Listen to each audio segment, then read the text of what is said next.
Before humanity ever walked upon the earth, before kingdoms rose and civilizations were born, there was a war in heaven. Not a battle between nations, not a conflict fought with human weapons, but a war that shook the foundations of the spiritual realm. It was the first great rebellion against divine order. A being who once stood among the glorious angels of heaven turned away from the one who created him. He was blessed with beauty, wisdom, and extraordinary power. Yet the greatest gifts can become dangerous when the heart begins to seek its own glory. His desire was no longer to serve God. He wanted a throne that belonged to God alone. His name became forever connected with pride, rebellion, and darkness. Lucifer. But when rebellion reached the gates of heaven, one angel stood firm. He was not seduced by power. He was not tempted by glory.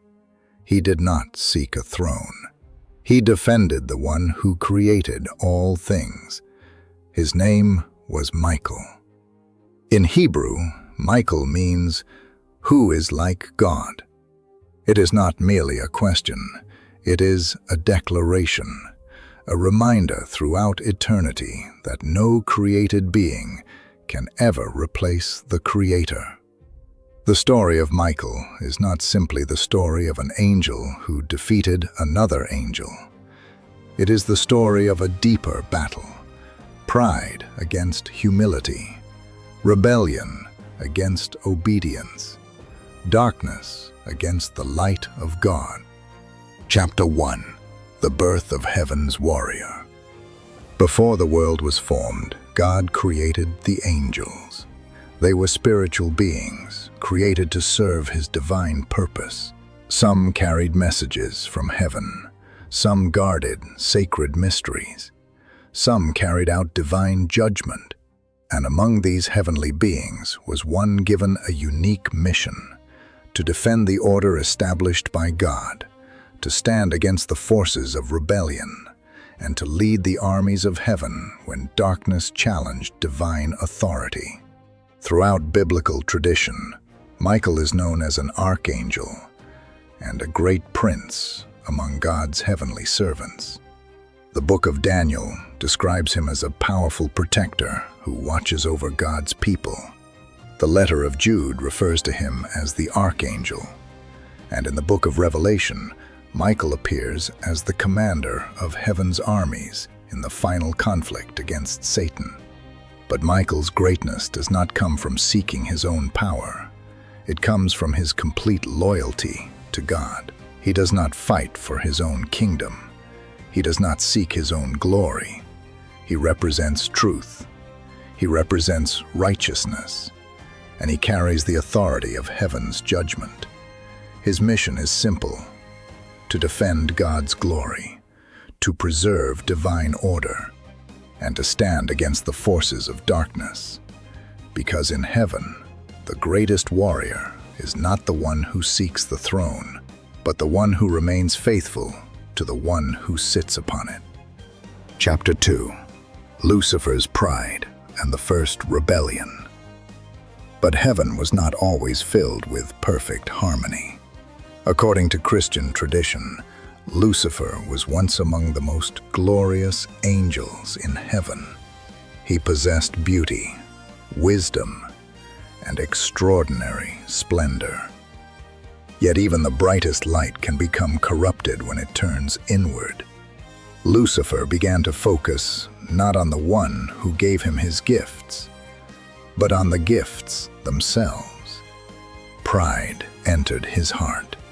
The desire to serve became the desire to rule. The desire to worship became the desire to be worshipped. He wanted a position that belonged to God alone.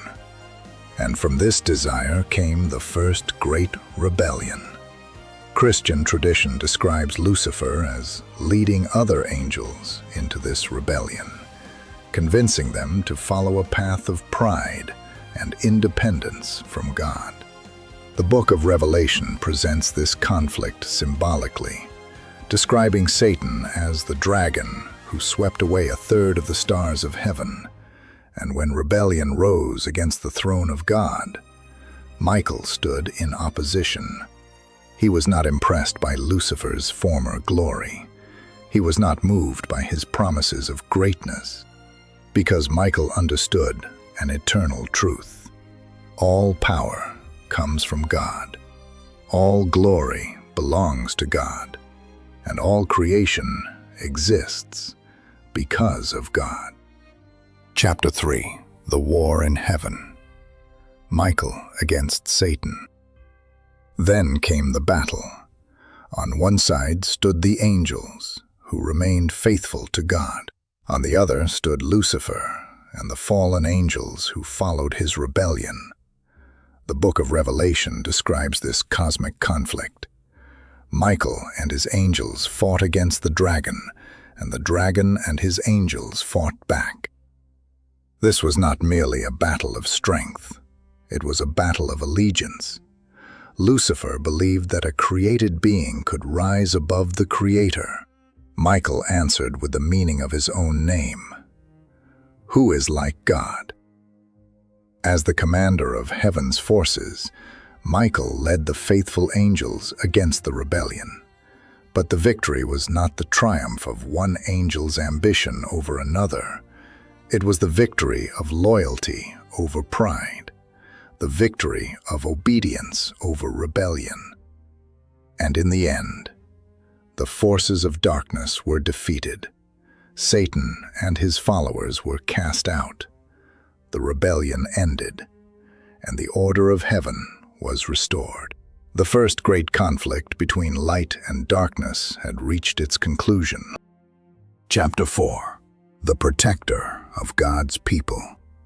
The war in heaven was not the end of Michael's mission. Throughout history, he continued to serve as a defender of God's purpose. In Jewish tradition and many Christian interpretations, Michael is regarded as the protector of Israel, a guardian who watches over God's people, a warrior who stands against unseen spiritual forces. One of the most mysterious descriptions of Michael appears in the book of Daniel. In Daniel's vision, a heavenly messenger reveals that he was delayed by a powerful spiritual enemy known as the Prince of Persia. Only through Michael's intervention was the message able to break through. This passage reveals an ancient spiritual belief. Behind the visible events of human history, there is an invisible conflict taking place.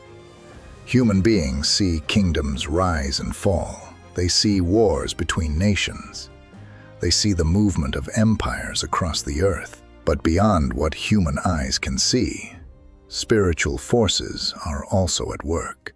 The battlefield may be invisible, but the struggle is real.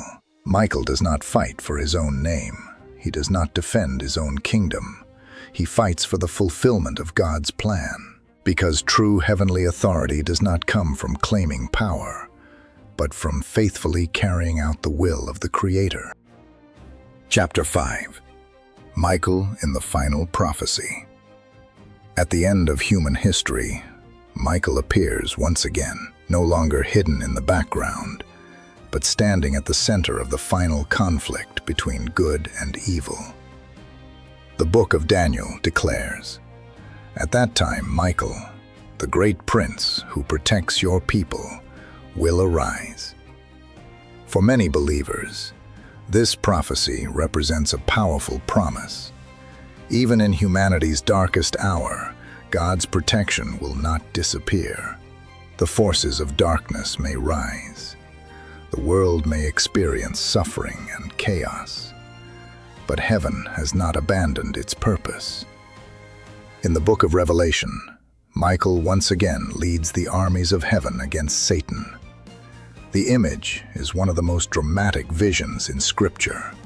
The heavens open, the armies of angels gather, and the dragon that once challenged the authority of God faces final judgment.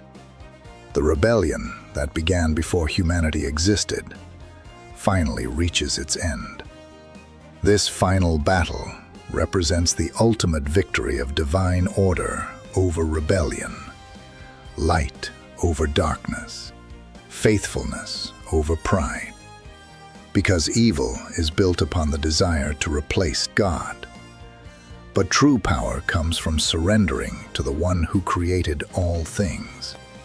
Chapter 6. The Eternal Guardian of Heaven. When we look at the story of Michael, one truth becomes clear. His greatness does not come from seeking glory. It comes from choosing faithfulness. Lucifer looked upon his own greatness and desired a throne.